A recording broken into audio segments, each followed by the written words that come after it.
Saúdo a todos com a paz do Senhor. Muito bom dia, pastor Álvaro, obrigado por me receber nessa manhã. Senhor que é grande referência para a minha vida, como pastor, como homem de Deus, e eu que estou aí seguindo também o seu caminho. Sou que veio da Batista para a Assembleia de Deus, eu já estou com um pezinho na Assembleia de Deus, quase saindo da Batista e me tornando um assembleiano 100%. Brincadeiras, meus irmãos, podeis assentar. Aleluia. Meus amados, eu sou o pastor Léo Portela, pastor da Igreja Batista Getsemane, com o pastor Jorge Linhares, de quem sou auxiliar, foi quem me ordenou também ao ministério pastoral. Sou professor de Direito Constitucional na Faculdade Batista de Minas Gerais, em Belo Horizonte, formado em Direito, mestre em Direito Constitucional, deputado estadual por Minas Gerais, fui também secretário da Casa Civil durante o governo Anastasia. Todas essas coisas, para a honra e glória do Senhor Jesus. Eu estou deputado, mas eu sou pregador da palavra. E meu prazer está em estar na casa do Senhor. Abram suas Bíblias em Filipenses, no capítulo 1, no versículo 27. Glória a Deus.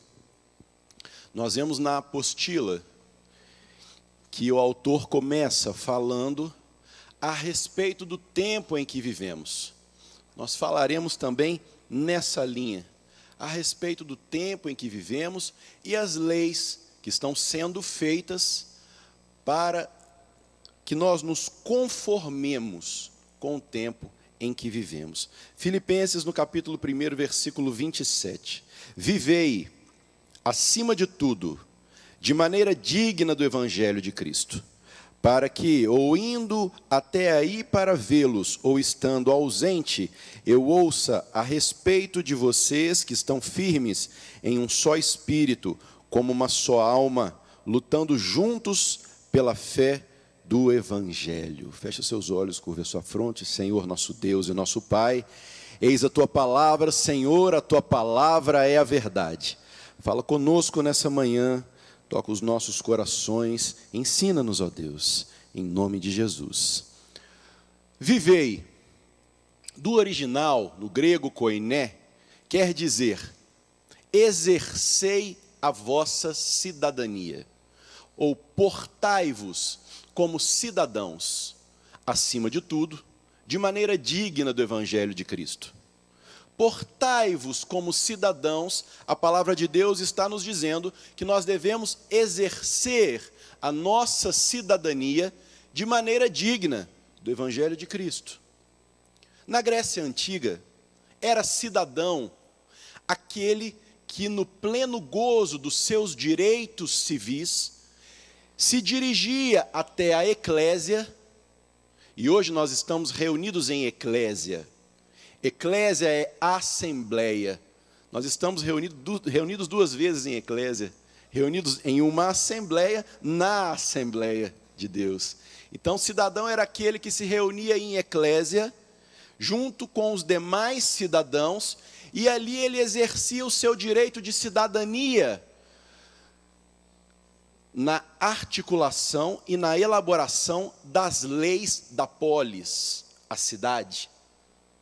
Então era cidadão aquele que tinha voz ativa, aquele que dizia quais eram as leis que deveriam ser feitas, aquele que era favorável ou que era contrário ao feitio da lei, mas que de forma positiva exercia a sua cidadania. O que a Bíblia Sagrada está nos dizendo? Que nós devemos nos reunir em eclésia, em assembleia, como cidadãos dignos do Evangelho de Cristo e exercer a nossa cidadania para influenciar as leis que são feitas na nossa nação.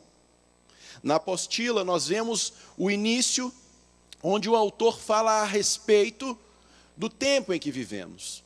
Nós vivemos em uma era chamada pós-modernidade.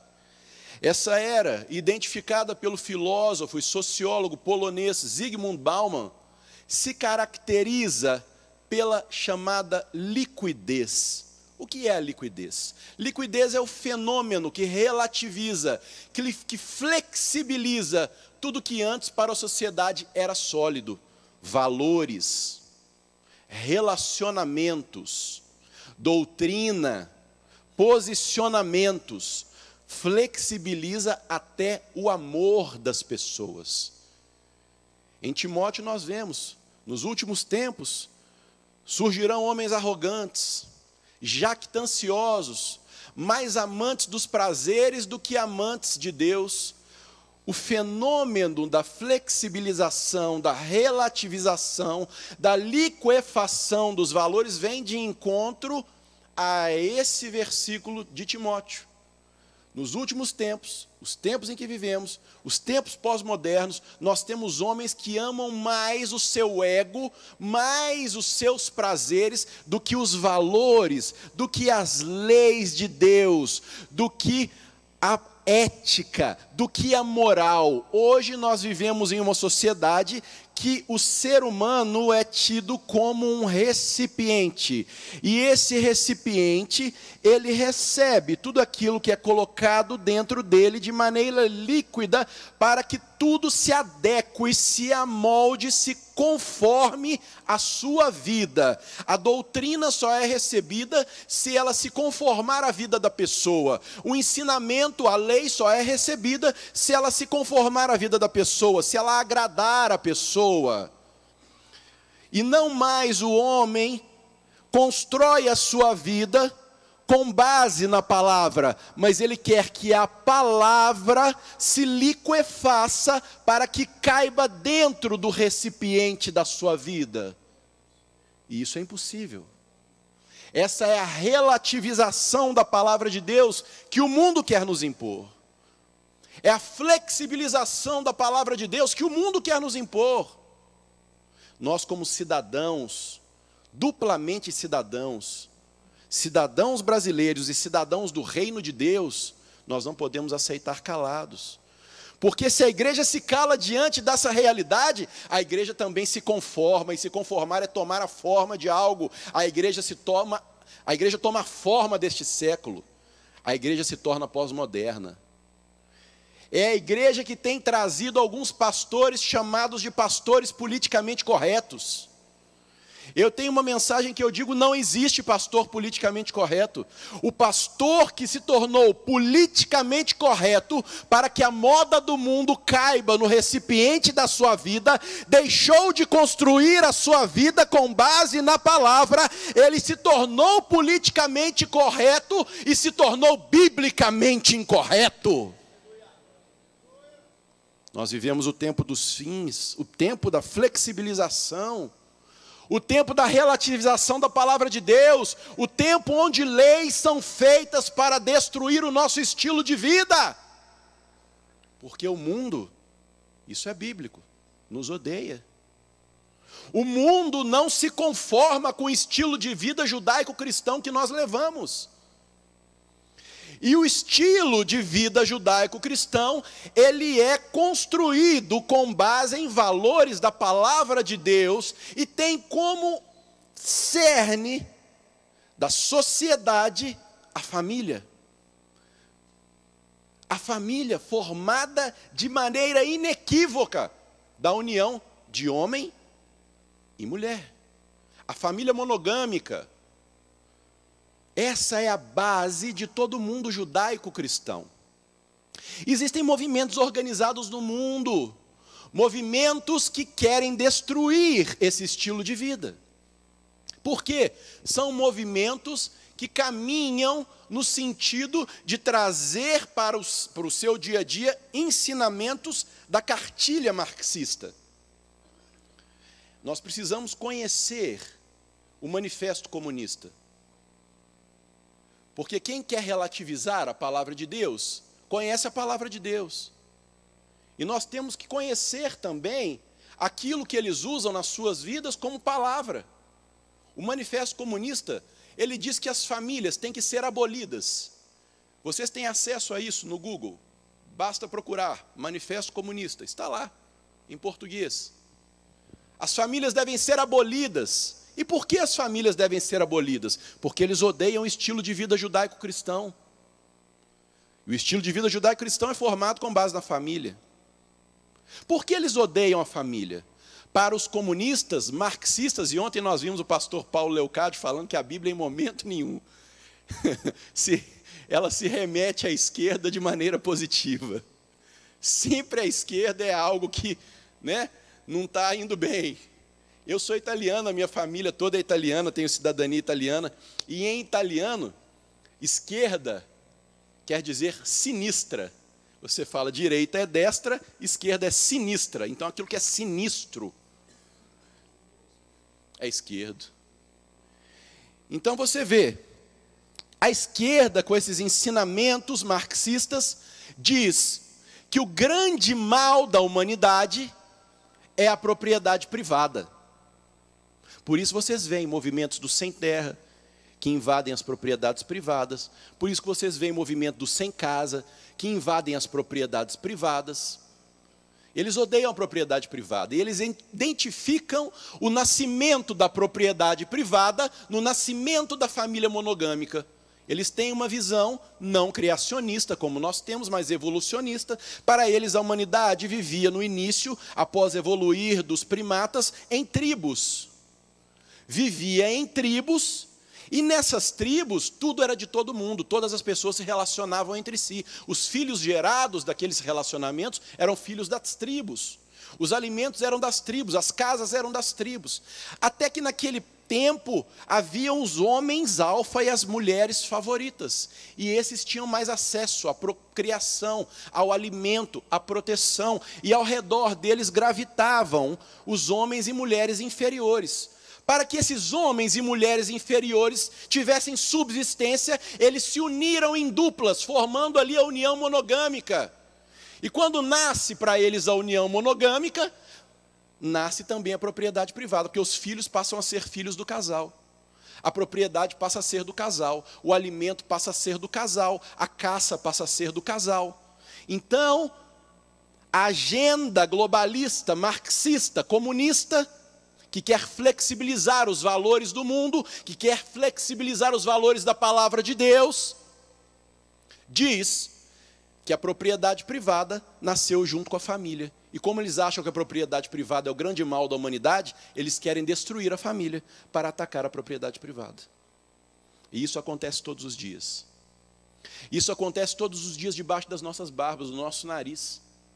Acontece na televisão, quando nós ligamos a televisão e vemos no horário diurno propagandas da Natura, propagandas da água de cheiro, onde eles mostram de maneira normal e de maneira aceitável, de maneira palatável, de maneira conformada, as novas formações familiares, compostas da união homoafetiva, homem com homem, mulher e mulher, e aquilo está passando enquanto a sua criança está vendo o desenho na televisão. Eles querem dizer que é normal, que é aceitável. Se a igreja se cala, se a igreja se conforma, a igreja toma forma da união homoafetiva. A igreja toma forma do mundo pós-moderno.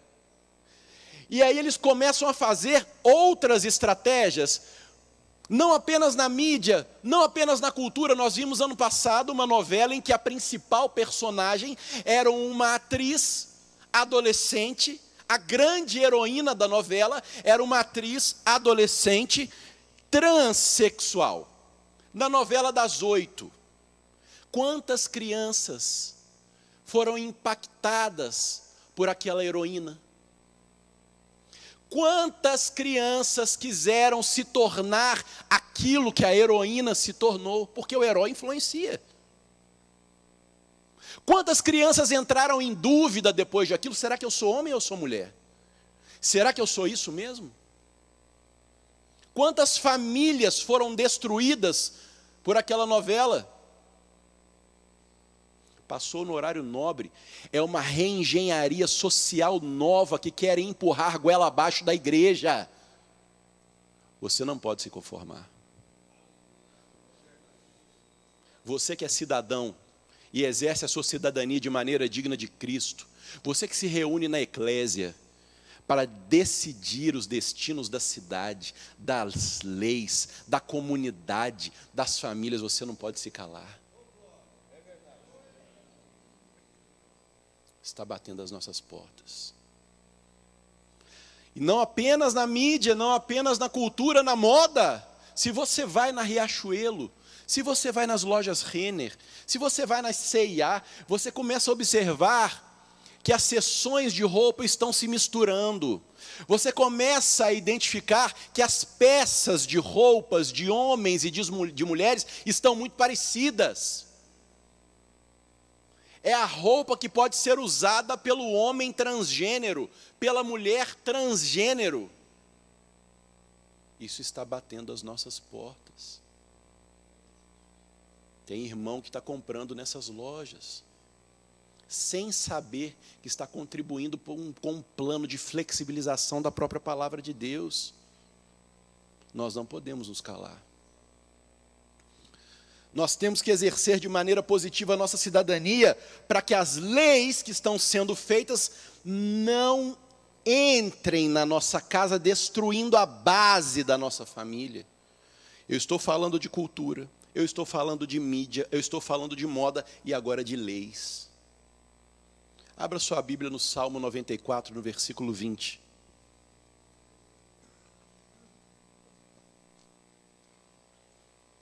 Pastor Léo Portela, só fala de política no altar, só fala de política na igreja. Eu não, a não ser que eu seja convidado para falar de política em algum momento específico. Nós estamos falando de política? Nós estamos falando da palavra de Deus. Salmo 94, no versículo 20. Pode, acaso, associar-se contigo o trono da iniquidade, que forja o mal, tendo uma lei por pretexto? Algumas versões dizem o seguinte: não vos alianceis, é imperativo, não vos alianceis ao trono da iniquidade, que forja o mal, tendo uma lei por pretexto. Quando a igreja se conforma, quando a igreja aceita calada, quando a igreja não exerce a sua cidadania de maneira digna do Evangelho de Cristo, ela se aliança ao trono da iniquidade. E quando ela se aliança ao trono da iniquidade, leis surgem. Ela deixa de participar de maneira positiva na eclésia, da composição das leis cidadãs, das leis que moldam a nossa sociedade. Ela se aliança ao trono da iniquidade, e o trono da iniquidade faz o quê? Forja o mal, tendo uma lei por pretexto. Como que é isso?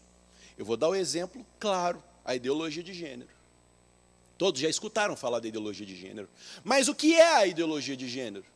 A ideologia de gênero é uma teoria, tem a sua principal teórica, Judith Butler, americana, que diz que o ser humano é ambíguo, que Deus se equivocou. O ser humano é ambíguo, ninguém nasce homem e ninguém nasce mulher. Todos nós nascemos neutros e devemos livremente escolher o papel sexual que vamos exercer na sociedade. Todos nós aqui que estamos presentes nessa manhã só somos homens porque a igreja nos obrigou a ser homens. Porque os nossos pais nos obrigaram a ser homens. Porque a nossa família nos obrigou a ser homens. Porque, na verdade, talvez nós quiséssemos ser mulheres. É isso que essa teoria diz.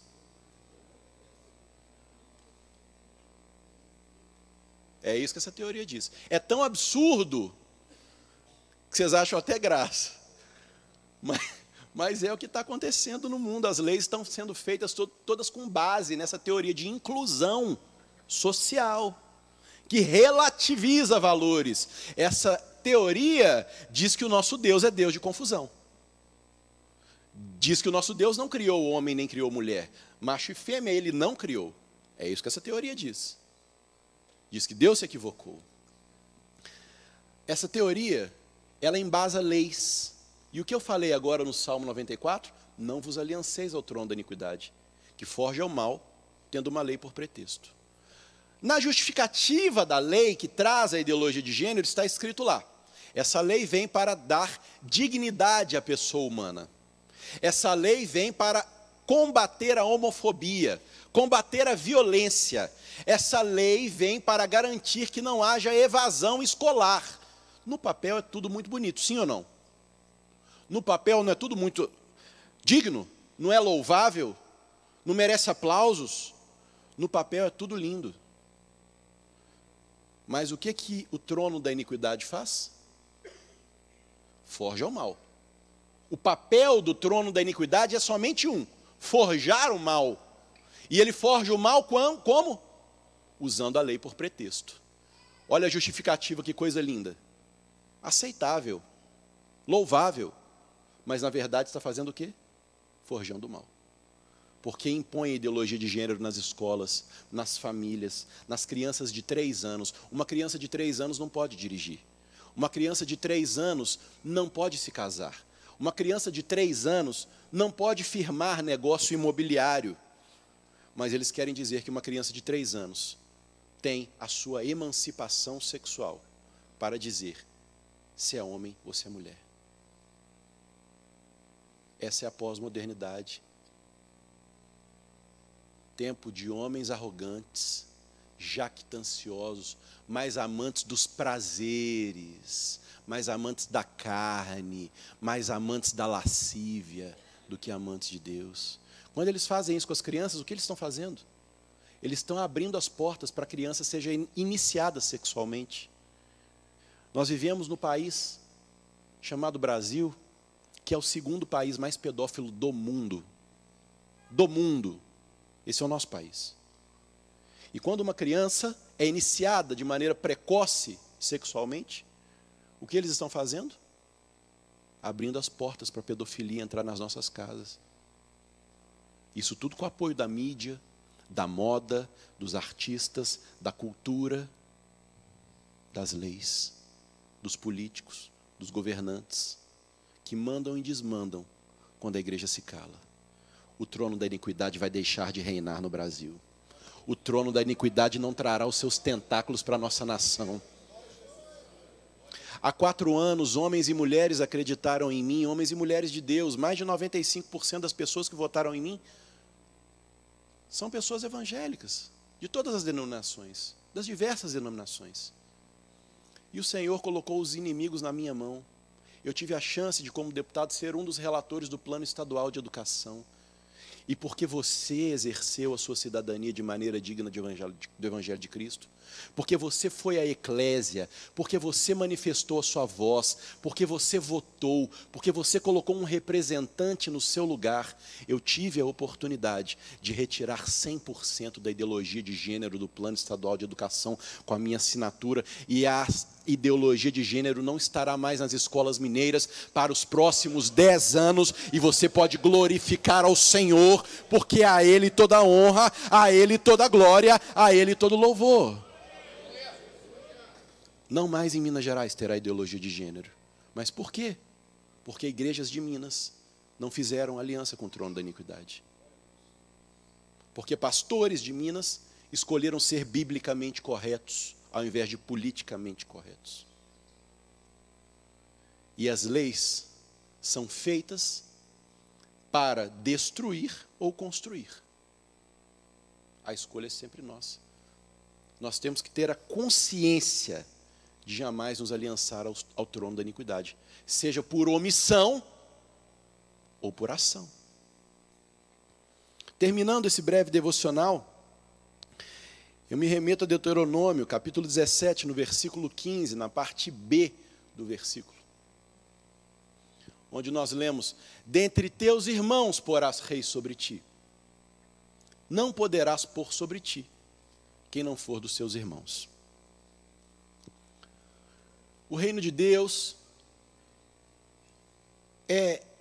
ele tem 3 pilares básicos: justiça, paz e alegria no Espírito Santo.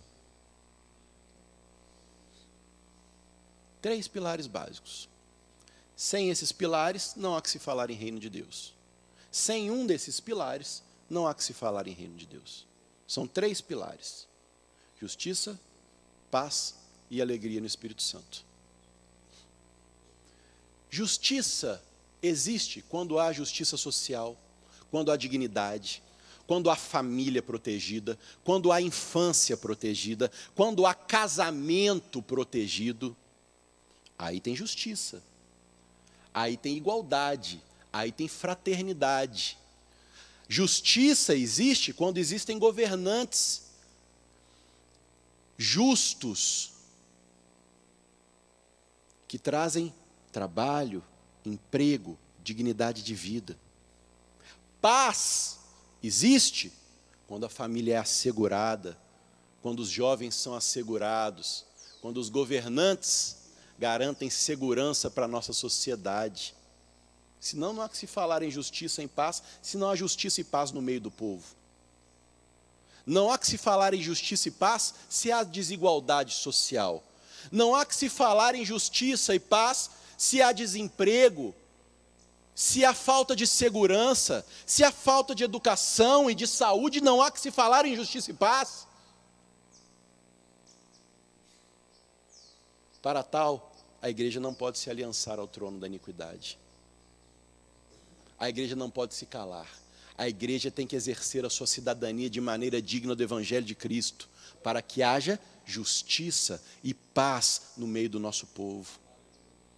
E a alegria no Espírito Santo? É a igreja levando o fogo e o poder de Deus. É a igreja levando a mensagem transformadora do Evangelho do Senhor Jesus. Ontem eu escutei uma mensagem sobre o endemoniado gadareno aqui. Foi o senhor que pregou, pastor? Foi o Deiró. Pastor Deiró falou sobre o endemoniado gadareno. O endemoniado gadareno, depois que ele foi liberto, ele quis seguir ao Senhor Jesus imediatamente. O que o Senhor Jesus disse? Não, primeiro vá à sua família. Não foi isso? Mostre à sua casa que você não é mais a mesma pessoa. A pessoa que causa vergonha à sociedade, a pessoa que é violenta, a pessoa que é agressiva, a pessoa que comete crimes. Mostre que você não é mais a mesma pessoa. Quando o Senhor Jesus fez isso, o que o Senhor Jesus fez? Reinseriu aquele homem na sociedade. Reinseriu aquele homem na família, reinseriu aquele homem no convívio social. Esse é o evangelho que a igreja leva para o mundo, trazendo a alegria no Espírito Santo. É o evangelho transformador do Senhor Jesus. É o evangelho que transforma o homem na sua totalidade, na sua integralidade, que transforma o homem por dentro, mas oportuniza ao homem um mundo transformado para que ele habite, que é o mundo de justiça, o mundo de paz e o mundo de alegria no Espírito Santo. É o mundo do reino de Deus. O Senhor Jesus instituiu o reino de Deus na vida daquele homem.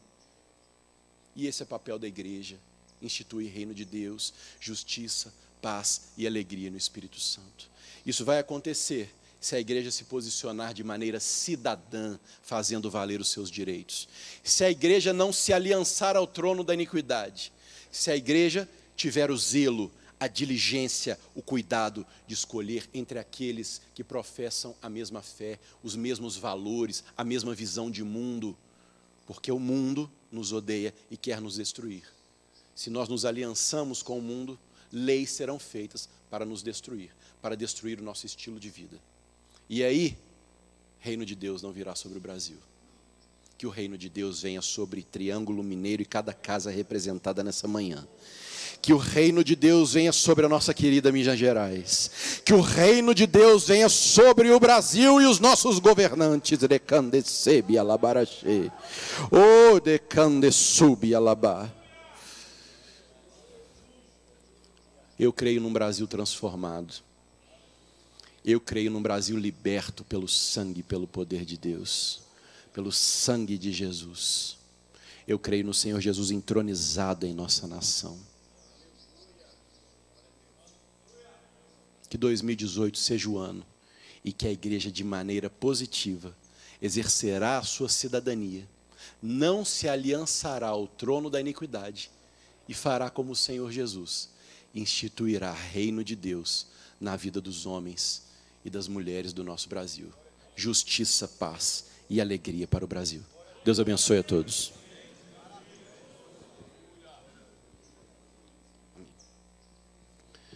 Vamos ficar de pé para fazermos juntos uma oração. Vamos colocar a nossa nação, o nosso estado aos pés do Senhor Jesus.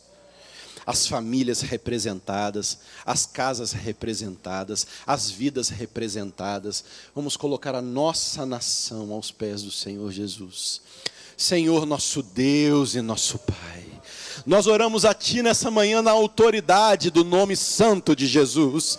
Ó Pai, nós clamamos a Ti, Senhor, assim como a Tua palavra diz, que Teu povo que se chama pelo Teu nome, se humilhar, orar e se arrepender dos seus maus caminhos, então o Senhor olhará dos céus e sarará a nossa terra e perdoará os nossos pecados. Senhor, perdoa os pecados do Brasil. Senhor, sara a nossa nação. Senhor, nós Te entronizamos como o único Senhor do Brasil. Vem e toma a nossa nação nas Tuas mãos. Senhor, visita cada casa, cada família, cada jovem, cada idoso, Senhor, cada homem, cada mulher, as crianças da nossa nação. Senhor, tem misericórdia das crianças da nossa nação, que sofrem nas escolas, Pai, que estão sendo assediadas nas escolas, Senhor, que estão recebendo todo tipo de intento maligno na escola, Senhor. Ó Pai, nessa manhã nós temos aqui professores representados, Senhor, na Tua casa. Nós temos aqui, Senhor, a igreja com um trabalho social na área de educação. Capacita-nos, ó Deus, levanta mais obreiros nessa área, Senhor, levanta mais professores nessa área, Senhor, manda recursos, Senhor, para que através da educação, a Tua igreja alcance as crianças do Brasil, alcance as famílias do Brasil. Senhor, nós cremos que só Tu podes mudar o Brasil. Faz um milagre, Senhor, faz um milagre nesse ano na nossa nação. Senhor, nós não conformamos, nós não aceitamos, nós não tomamos a forma de um Brasil que está aos pés de outros deuses. Nós não nos conformamos, Senhor, com o Brasil que tem na padroeira uma deusa de barro. Senhor, nós não nos conformamos, Senhor, porque nós sabemos que o Brasil é do Senhor Jesus. Então, Senhor, toma a nossa nação nas Tuas mãos, e que esse ano seja o ano do renovo, que esse ano seja o ano da reconstrução, que esse ano seja o ano da restauração da nossa nação, e que venha justiça, que venha paz, e que venha alegria no Espírito Santo sobre o Brasil. Nós oramos a Ti, em nome de Jesus. Amém. Glória a Deus.